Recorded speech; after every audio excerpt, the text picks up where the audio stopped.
իրենց սարիկին, որը մինչև այդ էլի մի քանիսի սարիկն է եղել։ Լուսավոր Հայաստանից իրական Հայաստան քայլ արած Սարիկ Մինասյանը երեք հերթական սկանդալային հայտարարություն է արել հանրայինի եթերում։ Ուրեմն լսե ինչ Ասել է հենց բառացի մեջ բերեմ։ Գյումրեցիները փող կուդային, որ Ղարաբաղ չծառայեին։ Ղարաբաղը եկան վատ տեղ էր, որ գյումրեցի գումար մտի վճարել որ չեր դու կանը հաղորդում էին հանցագործության մասին։ Գյումրիի քաղաքապետի իշխանության տեխնացուն ըստ էության հաղորդում է տվել հանցագործության մասին։ Ինչու են ձեռքերը ծալել նստել իրավապահները։ Իրենց սարիկը Ոչ միայն կոռուպցիայի մասին է խոսել ՔՊ-ի Սարիկը, այլև Արցախը վարկաբեկող, ատելություն սերմանող, հանուն հայրենի հողի պայքարը նսեմացնող հերթական հայտարարությունն է արել, նկատում է Հայաստան խմբակցության պատգամավոր Արթուր Խաչատրյանը։ այդ հերոսները, ովքեր Գյումրիի Պանթեոնում որ ուղարկավորված են, իրենք ինչ գնացել են այնտեղ որպես ու հենց նենց են մահացել, հանուն ոչինչի են մահացել։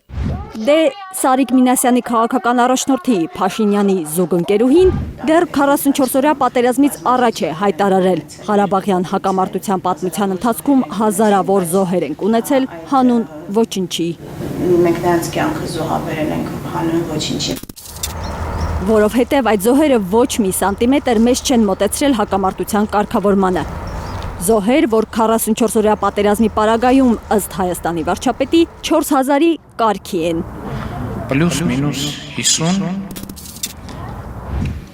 Այս տարվա մարտի 26-ին էլ Նիկոլ Փաշինյանը խորհրդարանի ամբիոնից հայտարարել է Ղարաբաղյան շարժումը չպետք է շարունակվի։ Առանց սեթևե թանքի ուզում եմ հստակ եւ աներկբա ասել, որ ես կարծում եմ, որ մենք Ղարաբաղյան շարժումը չպետք է շարունակենք։ Ղարաբաղը եկան վատ տեղ էր։ Եվ ուրեմն ինչու զարմանալ, երբ Գյումրիի քաղաքապետի Փաշինյանի տեխնացուն ասում է Ղարաբաղը վատ տեղ է։ Արցախը ամենավատ տեղն էր։ Բարենայք, ներողություն,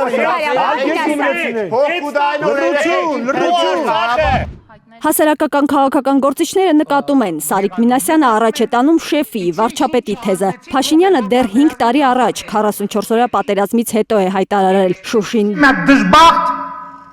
դժգույն քաղաք էր, մեզ պետք էր Շուշի։ Հիմա էլ ըստ Սարիկ Մինասյանի վատ տեղ է ամբողջ Արցախը, եւ ուրեմն ում էր պետք Արցախը, պետք էր հանձնել Ադրբեջանին։ Արցախը Իդեպ Գյումրիի քաղաքապետի իշխանական տեխնացուն առաջին անգամ չէ Արցախը վարկաբեկող սկանդալային հայտարարություն անում։ Փետրվարին Մեդիահաբի հետ զրույցում Սարիկ Մինասյանն ասել է. Արցախը Փաշինյանը չի հանձնել, չենք կռվել։ չենք կռվել։ Ով չի կռվել։ Ես, դու։ Իսկ երեկոյան հանրայինի եթերում հայտարարել է, թե Արցախը նախկին նախագահներն են հանձնել։ Թող ղեկավարը ճանաչել է Ադրբեջանի մաս։ Իմ հզոր համայն կուսակցության Գյումրիի քաղաքապետի տեխնացու Ռուբեն Մխիթարյանը հիշեցրել է Մինասյանին, որ Նիկոլ Փաշինյանն է Արցախը ճանաչել Ադրբեջանի մաս Պրահայում։ Արցախի պատմական Այսինքն, ի վերջո, ընդունում է Սարիկ Մինասյանը, որ իր քաղաքական առաջնորդը Փաշինյանը 2022 թվականին Պրահայում պատմական հայրենիք է հանձնել Ադրբեջանին։ Այլ գնահատականները մարդկանց առանձին գնահատականներն են, ես դրանք չեմ կիսում։ Արցախն անցած թեմա է ՔՊ-ի համար, որ հիմա կենտրոնացել է